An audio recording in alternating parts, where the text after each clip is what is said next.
Alright, that's enough retrospective videos. A wise man once told me, "He who dwell on the past have eyeballs glued to his bum cheeks."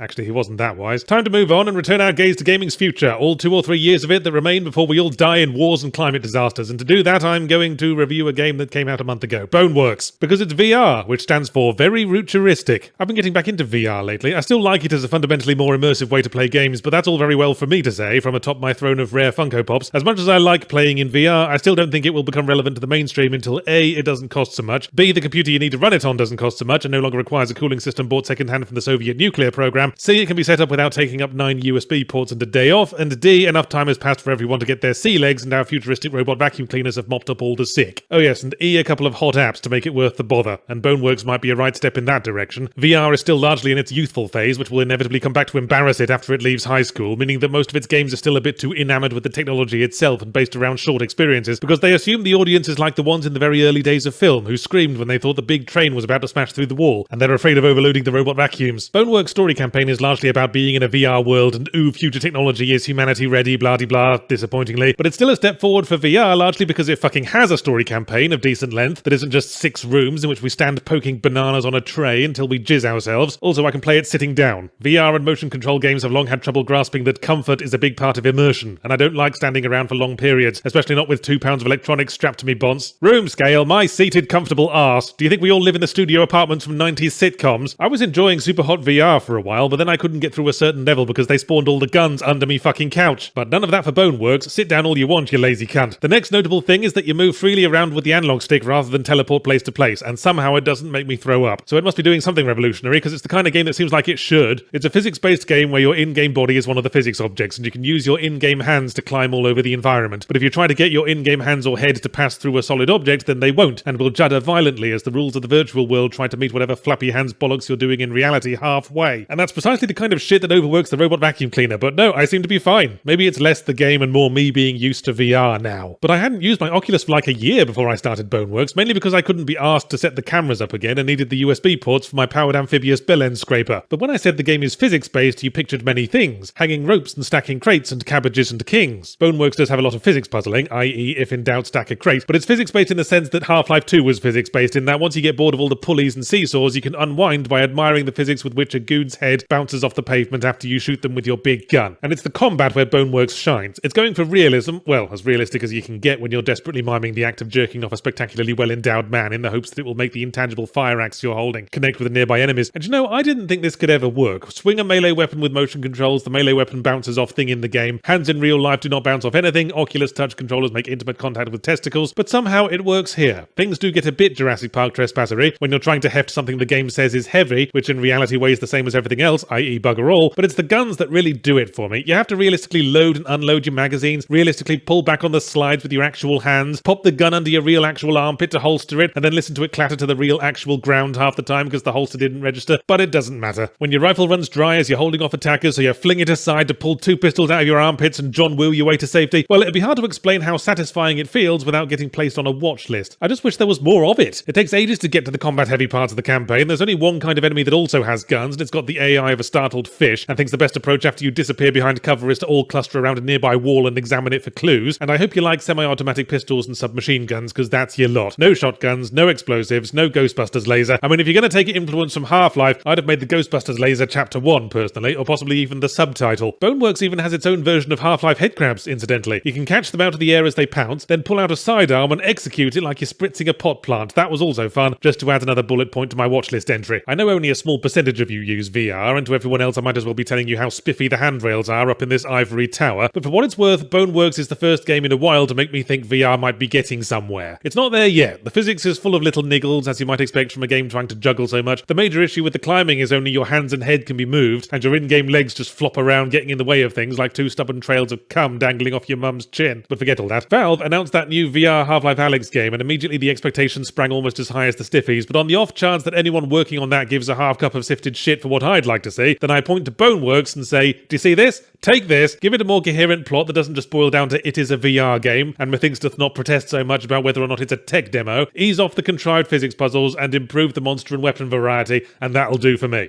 Oh, is that all, Yahtzee? Anything else your expensive ivory tower escapism device can do to help you literally blind and deafen yourself to the ongoing horrors of reality that more and more of us are forced to live with, to the utter indifference of the openly corrupt liars and plutocrats that govern our lives, your imperial bloody majesty? Ghostbusters laser?